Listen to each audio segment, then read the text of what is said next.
Hey guys, welcome back to my channel and welcome if you're new. I'm Annie and today I'm going to be creating individual pages for my OCs while I talk about them and talk about their personalities a little further, a little more. In the previous video that I posted, I felt as though I didn't talk enough about my characters in depth, so I'm going to do that in this video. So what I'm doing is basically creating little character sheets for them in my sketchbook. I already did this digitally. I wanted to do it on paper as well. So I'm actually trying something new for this video. As you can see, I have a base color here and I'm gonna color on top of it. I tried it here in this previous page of Lillian and I think it turned out really nice. So I wanted to do something similar. So yeah, let's get started and let's get on to the yapping. So I already kind of started with the sketches because otherwise I wouldn't get anywhere. I already have the sketches here, so it's easier for me to start. We have Lillian, Sam, and Kat here in this last page. The base color was done with this, where is it? A Hoo acrylic paint pen that I've actually almost finished because I use these a lot. But yes, that's the base color. I'm gonna start with Lillian. I already showed the watercolors that I used in my previous video, but I'm gonna show it again. Please, it's so gross. But you know, I'm just gonna leave it here and then I'm gonna use this. I'm sorry if the lighting looks kind of weird. So I'm naturally gonna start with Lillian and introduce you guys to her and her character a little more while I try to figure out how I'm gonna color this. I have to roll my sleeves up for this. It's getting serious. So, okay, this is actually pissing me off. No! What do I do? No! You guys are just gonna have to deal with this. Okay. Anyways, starting off with Lillian, I've actually somewhat figured out their lore, so I'm gonna kind of explain through. I'm not gonna go in depth with the lore, but I'm gonna talk about the more relevant stuff. So, in this story, in the lore, we start out with Lillian, or the story starts with her family and such. She grew up, actually, unfortunately, this is a very common theme for a lot of OCs. I'm sorry, I'm not original, okay? I tried my best. In my head, this is the best idea I could come up with for their lore, or for part of their lore. So, Lillian actually was abandoned. Starting off strong, she was given up by her mother to this science group and there was experimented on as a child. Okay. And so because of this, growing up, she had trouble interacting normally because of the trauma that she had been through as a child. I'm gonna take this off screen because it's actually kind of gross to look at. I'm so sorry, guys. So because of her unconventional upbringing, it led her to behave oddly, at least to normal people, right? And so she has a lot of difficulties connecting with people her age or people and just in general. She's very timid, she's very shy. She was considered the weird, quiet kid growing up in schools. She would get picked on often, but it wasn't anything serious. It was just like, oh my god, can you speak up type of bullying, you know? Like, people just got annoyed with her because she just wouldn't speak up. Even in classes, when asked a question by a teacher, she'd just kind of freeze and she wouldn't say anything. And so eventually, people at her school learned to just not talk to her. And so she would be often left alone, or people would just pick on her because of the fact that she's so easy to pick on. Now Lillian goes to the same school as Sam, and so eventually Sam kind of takes her under his wing and decides that, okay, you're here to be my new best friend. I'm gonna teach you how to stand up for yourself because you can't let these people talk to you like this and such and such. And so through Sam, she kind of learns to be more social and learns to speak up for herself and stand up for herself. I also should say that in terms of her upbringing, for the part that I will mention, she didn't stay in the lab for that long.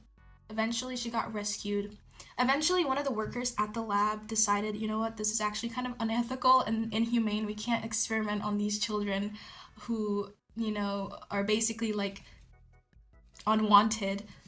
So one of the workers working in the lab, he rescues, or he tries to rescue as many kids as he can, but he fails. And so the only person, or the only child he's really able to rescue is Lillian. And so he takes Lillian under his care. Obviously, he can't take care of Lillian himself, so he gives her to his grandparents that live in a little small town, a cute little town, and that's where she grows up. And she grows up to call these strangers basically her grandparents. And so that's kind of like her situation, and that's kind of her situation at the moment. She's very timid naturally. She eventually learns to speak up for herself through Sam and, you know, other experiences that they will go through later in the story. She has her weird little quirks, I'd say.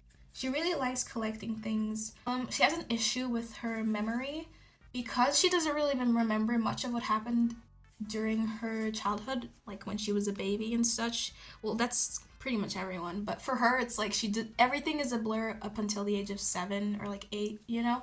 So she likes to keep little things from places that she goes to. Sam likes to take her to this beautiful place in the town. It's like a forest area, and he likes to take her there. Like you just imagine them as little kids just like running around in the forest. And he's like showing her all of these places, and every time he takes her there, she will collect or take something from the spot that they hung out at, you know? And so she has a little box of like things she's collected over the years. And she wants to keep track of everything that happens to her, and she wants to remember things that happened to her because for the first time in a really long time, she's actually starting to feel happy, you know? She has a friend, Sam, and you know, her grandparents are treating her really well. She has a roof over her head.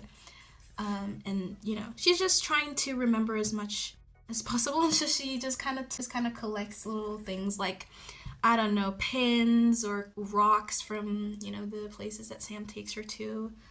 Little pieces of paper, maybe the wrapper of a lollipop Sam ate. Oh, you know, things like that, because she really values everybody in her life and everybody that's willing to be patient with her. That includes Kat as well, eventually, who they will meet much later in the story, but they do eventually meet. So in the beginning of the lore, it's just kind of them both, and it's just their little adventures as kids and just having fun and learning to stand up for herself, basically. This takes a while to dry. I don't like that. But then when you get to know her, the version of Lillian that Sam knows and the version of Lillian that other people know is very different. Eventually, she gets really comfortable with Sam, and the first time that she actually does say something to him, it's like the best day of his life. Because it does take her a while to actually start speaking to Sam, even though he takes her under his wing and he's kind of like holding her hand like, you're coming with me. Even then, even as she's willingly following Sam around, she doesn't really speak to him much at first. And the first time she does say something to him, like maybe like laugh at his joke and say, oh, you're so stupid or you're so silly, Sam takes that like Sam is like so taken back, and he remembers that day for the rest of his life. It's cute, it's really wholesome, you know. For now, it's really cute, it's really wholesome. And someone headcanon that Sam has a diary, and that I 100% agree with that. He definitely has a diary that he writes in, and his oldest diaries, there's definitely an entry, like a diary entry of, you know, dear diary, she finally spoke to me today. She finally said something. Oh my gosh, I'm so happy, or something like that. It's just a whole bunch of, it's just so wholesome. It kind of hurts. As she grows comfortable with Sam, she becomes less timid, less shy, and she's very blunt and straightforward. I'm pretty sure, and I mentioned this in the last video, Lillian speaks her mind when she's comfortable with you.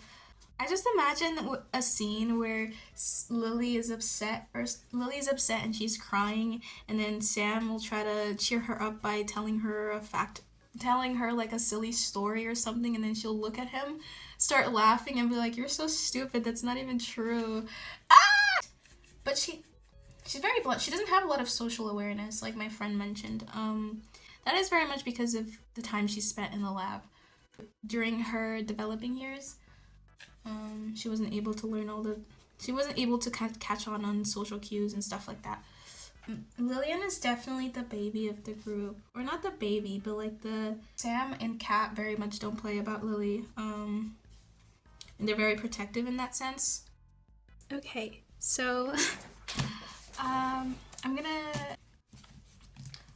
gonna use a black pen to add a little more detail to the line art, but before I do that, I think I'm gonna wait for everything to dry and I'm gonna move on to Sam. And for Sam, I think I'm gonna do the line art first because starting off with the watercoloring wasn't wasn't the greatest idea, I don't think. But it's fine. It's fine. I can learn from my mistakes and do better. So I'm gonna do the line art first, while I talk about Sam. So, I already mentioned that Sam lives in somewhat of a big family. I said that he had a lot of siblings, and I've been thinking about it a little more, and I decided that he's the youngest of his siblings, and he has a lot of older siblings. And due to the age gap between him and his brothers, there isn't much of a relationship there, because by the time he was born, most of his siblings had already like grown up, and they're all in their late teens to 20s. So he wasn't really able to build much of a relationship with his siblings. One of his siblings doesn't live at home anymore, and the ones that do just kind of keep to themselves as well. He has a pretty okay relationship with his parents. He isn't all that close with his mom, but he's very, very close with his dad.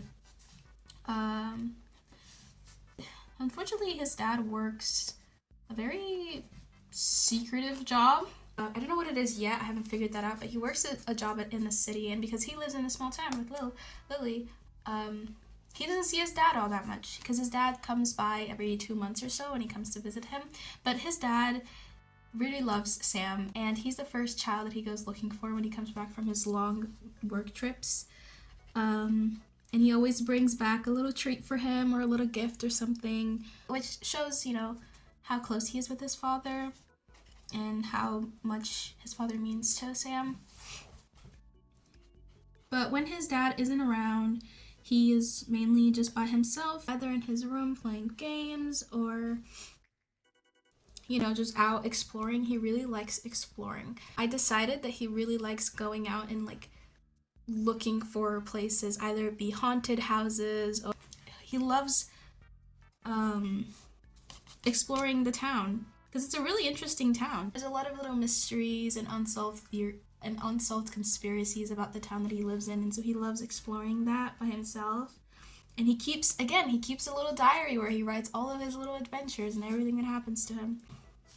Prior to meeting Lillian, he was also quite a loner. I mean, he had a pretty okay upbringing. He had 2 parents at home for the most part, a roof over his head. He was never abused or anything like that. He had a pretty okay upbringing. He's just not close with a lot of his family members other than his father. So, he's like probably the most normal out of all of my OCs. He genuinely does like being alone, and he could make friends if he wanted to. He just prefers not to. He likes his silence, and he's always in his head, always scheming and plotting, always, thinking about his next adventure, thinking about what game he's gonna play when he gets home from school. That's just kind of what his childhood looked like, was him mainly on his own, and he had fun, He never really felt lonely because he enjoyed the solitude. And he had a good relationship with his father. That's kind of all he needed, really. He didn't ask for much. He's a very grateful person. He kind of just takes his circumstances as they are. But when Lily comes to town and there's talk of a new girl, it's a little bit weird, you know, people don't really talk to her all that much. He's kind of indifferent about it because he doesn't really have that many friends either, so he doesn't really care all that much about, you know, the gossip that goes on in the school. Eventually he does see Lillian because they go to the same school, and the first time he sees her, he doesn't think much of it, you know, but he keeps seeing her all around the school by herself, you know. He sees her sitting alone at lunch and eating her little sandwich by herself and just kind of looking around, staring at people and looking all cute. And then he sees her again during break time, just kind of just sitting and again just looking at. I can imagine her just kind of like kicking her feet while she's sitting on like a bench or something and looking around at people as they play in the play yard and on the playground and stuff. Oh, and you know, the more he sees her, the more he gets like intrigued by her. And also Lillian doesn't really mind being alone either, and so she's just kind of chilling, really. But anyways, eventually he sees her getting picked on, and he notices that's like a pattern. Like people like to just kind of walk all over her or insult her, and he notices she never defends herself. So, you know, eventually he's like, okay. So he gets really intrigued, and he's like, okay, I'm not gonna just stand by and watch this poor girl get picked on. So he pulls her away from the bullies, I guess, and like he looks at her, you're my friend now, okay? You're gonna hang out with me from now on. And he kind of just tells her, like, you don't have to let them talk to you like that. Or he does find her quite peculiar. He finds her so strange, but he's so intrigued by it. She's just so interesting to him. The way she acts, the way she never says anything, really. And so he takes her under his wing, and he hangs out with her after school. He takes her to his secret spots. Okay, this is lopsided. This looks weird. It's fine, whatever. Doesn't have to be perfect, but it is like weird. His eyes are not. If this was a digital drawing, I could have just like shifted the eyes a little further. Maybe I can try to do something like that. I think I can fix it. Okay. Yeah, I can fix it. Sam has always been used to being alone, and so being with Lillian teaches him a lot about himself. He realizes, you know, I didn't mind being alone, but it's nice to have a friend to talk to. He realizes that he has so much to talk about with her, all of the adventures that he had been on and everything that he had done by himself. He wanted to talk to someone about it, and Lillian was such a great listener, obviously because she didn't speak much, and so he just kind of like takes her around and he yaps his head off about things he's done, and oh, I'm gonna show you this one place that I went to, I think you'll really like it, and oh, do you play video games? I have a few games I want you to try. He is actually quite social. He's just never given himself a chance to be social. And Lillian brings out that side of him, and he really likes that. They spend most of the time together at school, after class, during lunch break, during, you know, after school, even during holidays. Like she'd take him to her house to meet her grandparents, and he'd take her to his house to meet his dad when he comes around, and it's just like such a wholesome time. It's just such a wholesome time. As for his interests and stuff, he again still really likes taking pictures. He likes writing journals, and he likes taking pictures of places that he's discovered and things that he's done. He has gotten in trouble quite a handful of times exploring places he shouldn't, but that's the thrill of it, just like discovering new things and seeing new sceneries and such. Like that's his thing. So he loves taking pictures, and soon Lillian becomes his muse. Oh, He loves taking pictures of her, in the sense like he'll take her to a place that he has, explored before, and he'll show her, and he'll like take a picture of her reaction. He just kind of, she becomes his little companion during these little adventures of his, and he loves taking pictures of the scenery and taking little candid photos of Lily. Like, oh, I just imagine he's taking her on a walk in this like really cool forest somewhere near the town, and she's like exploring as well, and he can tell that she's really enjoying herself, and he'll take little candid photos of her like looking at the leaves or looking into the bushes or looking up at the sky. Like, he'll take little photos of her, and just eventually he realizes he's actually in love with her. But we'll get to that later. It's like a childhood best friend, slow burn kind of love, and it's very wholesome. It's puppy love. It's wholesome. It's pure. Lillian is still learning how to be normal, and so she doesn't catch on to his feelings ever, really, or not at least during this time period of the lore. But she does really like Sam. She loves spending time with him.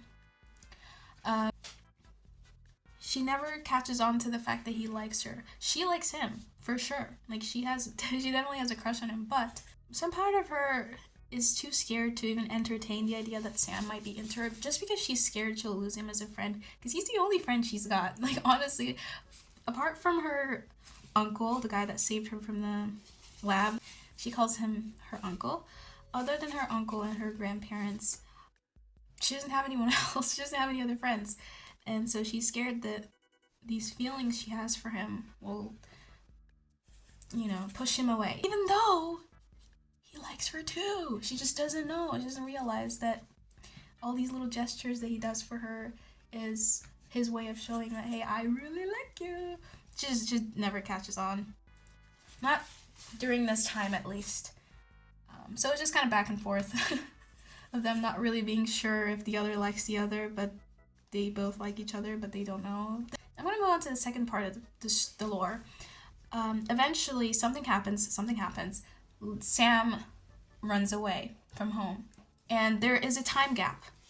About 6-7 years before they see each other again. We gotta bring in the angst and the trauma. Okay. So there's a lot of work to be done off camera, but this is, for now, that's what that's gonna look like. We're gonna move on to Kat, because I want to get to her. Oh. Right.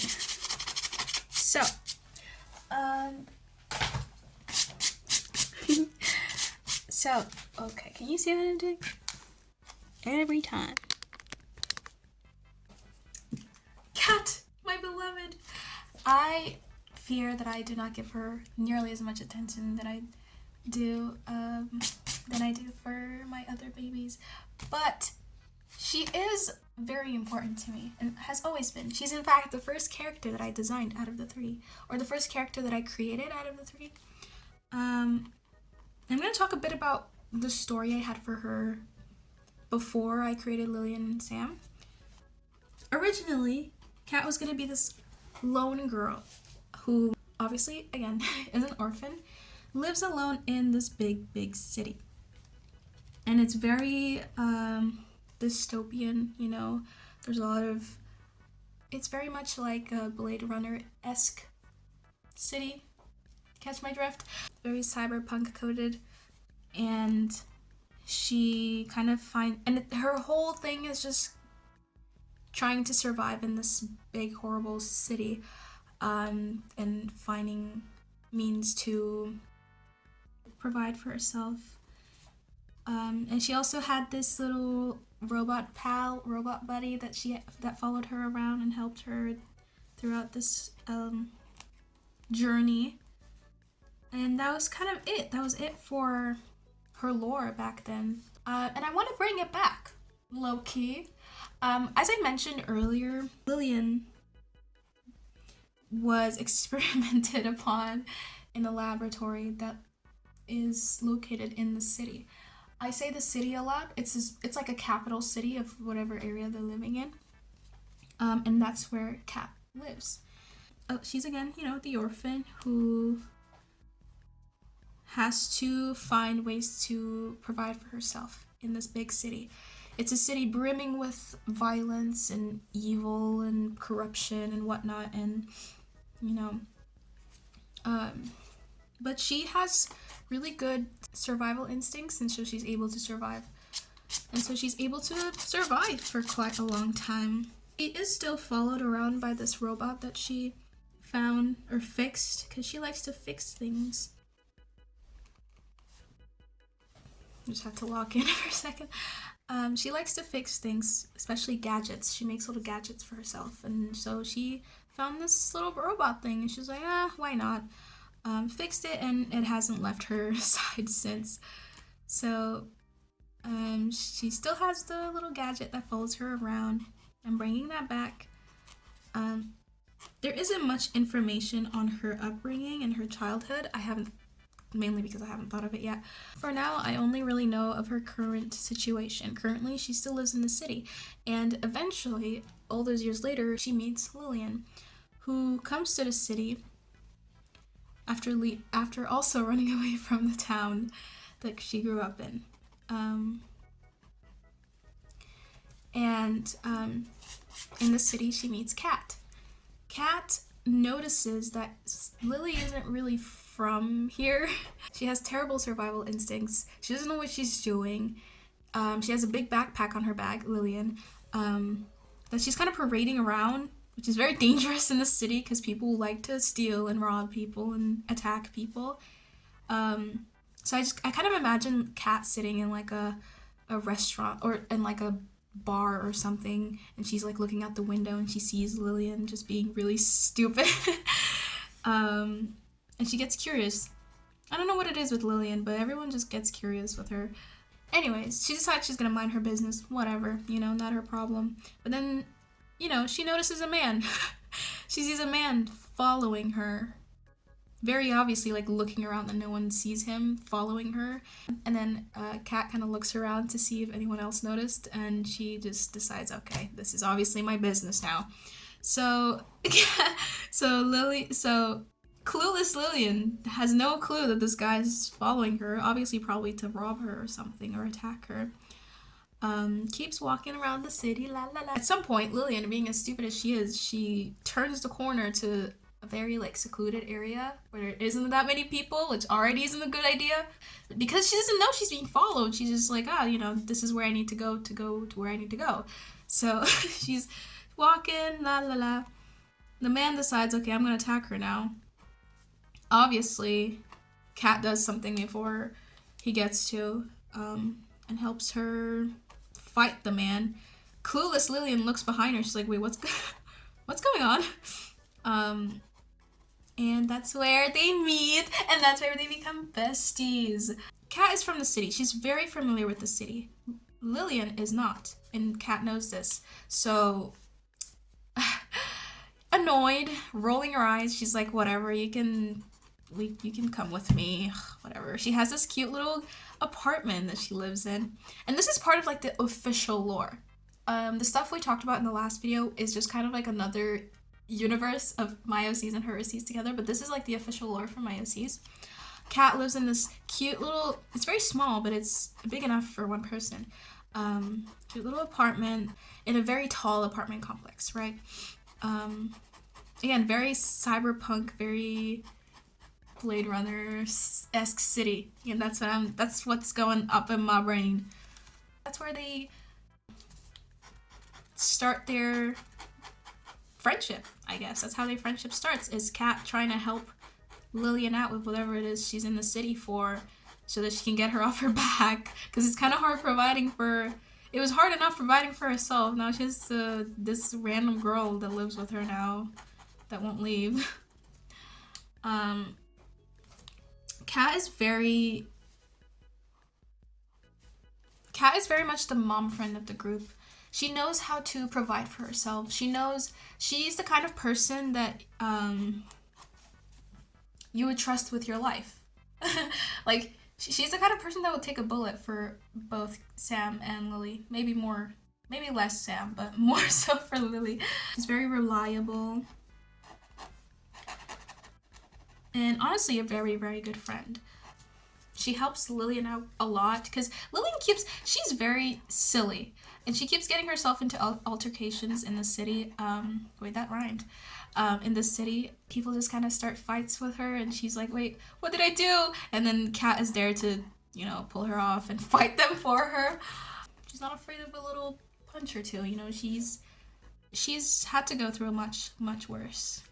Kat is a very extroverted person, like extremely so. She makes friends very easily. She doesn't keep friends, but she makes friends very easily. She's the kind of person that she'll meet a group of strangers and then give her 5-10 minutes and they're already close pals and they're already best friends and sharing each other's traumas and they're like, hey, you want to come to this party? She loves partying. That's one thing I forgot to mention. She loves a good party. It's a way to keep her mind off of things, just going to parties, meeting random people. Her being an extrovert has helped her gain connections. The apartment that she has is thanks to a friend that she made at a party who was able to find her an apartment, and she kind of pays that friend to live there. So her extrovertedness has helped her a lot in surviving in the city. She's very loud. She loves loud music. She loves loud things, loud places. And she does not like spending her time alone. Unlike Sam and Lily, she needs to be around other people because otherwise she just kind of dissociates. So she loves being around other people. And I think secretly she really likes that Lillian is there in the apartment with her. It's not so lonely anymore. Even though she might act like she wants Lillian out of the apartment, she really doesn't. And appreciates the company. She really wants someone to talk to. Or not even just talk to. She just really wants just another presence there with her to not feel so alone. And I think just because she's had to be alone most of her life, she craves some sort of company. And Lillian brings that to her. It's the cutest thing. And so this part of the lore is just them living together and yeah, it's a whole thing. It's a whole thing. She doesn't have any quirks to her. She just, like I mentioned, she's very extroverted and she likes to build things or fix things. Kat opens Lillian up to a lot of new experiences. She takes Lillian to parties. She takes her to... And Lillian appreciates it a lot because it's helping her be more social. She's had to live 6 years without Sam. And that time spent apart, she's kind of reverted back to her old self and has become quieter. And so when she left the town, ran away, well, okay, I'm gonna talk about that. Lillian, after Sam runs away, because eventually at some point Sam leaves the city and leaves her alone. He has a reason to do so, but he leaves Lillian essentially alone in the town. And some time goes by. She thinks maybe he'll come back, next month, or he'll come back next year. He never comes back. He never comes back to the town. He doesn't visit. He doesn't send any letters. She doesn't know where he is. And she also starts having questions about her past, her parents. Who are her parents? What happened to her when she was a child? Why can't she remember anything when she was younger? She tries to pry her grandparents to tell her information about her past, but they never say anything. Her uncle that used to come visit from the city, he doesn't come visit anymore. So there's so many questions that she has. And so she gathers as much information, gathers as many clues as she can, packs her bags, writes a little goodbye note to her grandparents, because she doesn't want to worry them all too much, and leaves the small town to go to the city to search for one, Sam, two, her uncle, and get answers, Why is she the way that she is? And so that's why she's in the city. I should have probably just mentioned it. There's nothing crazy. And so she's in the city to find answers. She's in the city to find her uncle and Sam, who has been missing for years and hasn't... She's very angry with him. She's very angry with Sam for not even communicating, telling her where he was or what he was up to. but she doesn't hold it against him, you know? He's going through a lot, as is casual character, you know, trauma. That's all that comes to mind for my babies. The story just kind of continues with Kat and Lillian looking for, again, her uncle and Sam. And yeah.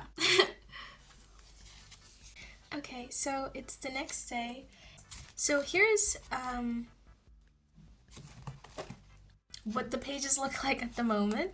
So I ended up doing some work off camera because I didn't like how they looked yesterday. And here's what the pages look like now. Here's Lily. Here's Sam.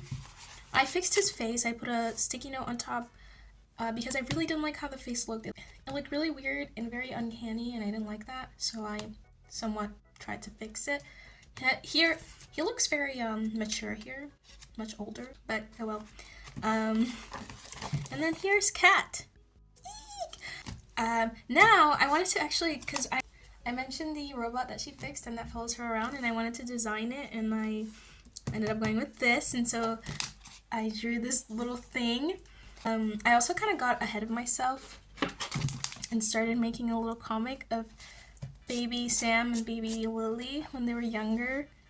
Him taking pictures of stuff, noticing, oh, she's so pretty, and he takes a picture of her. Yeah, I'm gonna work on that another day. But for this page, I thought that I would use the acrylic markers that Artex was kind enough to send me. This came very nicely packaged. It has about 60 saturated colors, and I'm gonna test them out and use them for the drawing.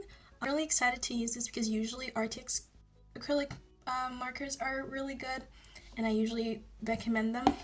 And it says that they're bright and opaque, so I'm excited to try them. They come with these stickers that you can put on the markers themselves, so I think I will probably do that. Okay, so I managed to put the stickers off camera, and now I'm gonna test them out and see how they are and give my honest review on them. So my desk is a bit of a mess, but I finished testing out the markers, and I also finished the drawing. I had a lot of fun actually using the markers, and because they're water-based, I was also able to kind of use them as watercolors to blend it because they don't blend easily on their own. So I use a little bit of water to do the layering as well as the blending. As you can see for the skin here, I used a little bit of water to blend it because otherwise the color would be too strong on the drawing. I really like these markers. I think that they are very good quality. These aren't necessarily ideal for beginner artists. They are a bit on the expensive side. I would most definitely recommend any other cheaper ArtX markers that are available. So yeah, I really enjoyed using them, and I do recommend them for not so beginner artists. So that was it for this video. My desk is a mess, but that's fine. I'm really happy with how these pages turned out. I'm happy that I fixed him because genuinely anyways, I'm happy that I went in and added more detail to the face. I didn't like her face at first, but I went in and fixed it. And I think that she looks a lot better now. So is this one. And Sam as well. He looks kind of scary here. And Kat, my love. But yeah, thank you guys so much for watching this video. Thank you for joining me on this little drawing session. I hope you enjoyed. And thank you Artex for sending me these amazing markers. And I hope you guys enjoyed this video. I will see you guys in my next one. Bye!